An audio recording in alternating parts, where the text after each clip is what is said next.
Hey everybody, it's Jeff Cole. We're talking about driving better process change, and this is the Start Early tip.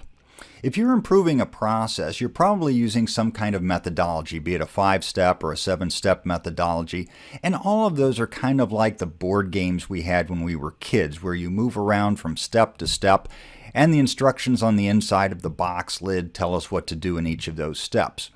DMAIC happens to be very popular with those people who are doing Lean Six Sigma. And in the define step, you define what the problem is. You go on to the measure step to figure out how good or bad the current situation is. You go to analyze to figure out the true root cause of the situation.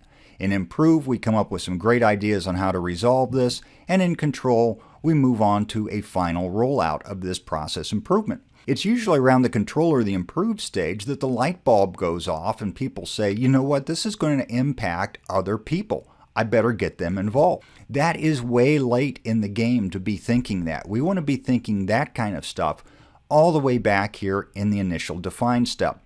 There is a world of difference between having a process change done with you versus to you. And if you're going to do a change with people and get them involved, you have to start early on. There's a lot of questions you'll be asking, such as, who is going to be impacted by this project and what do we think their initial reactions are going to be?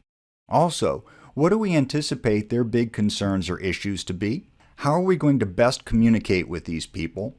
How do we get them involved throughout the project so that they feel a good sense of ownership? How do we maintain two-way communications with them throughout? And if we're communicating, what should our messages be? Who should those messages really best come from? And how often do we communicate with people, and in what means are we going to use to communicate? So as you can see, that's a rather lengthy checklist of things we want to do to make sure that people are included and understand what this change is going to be.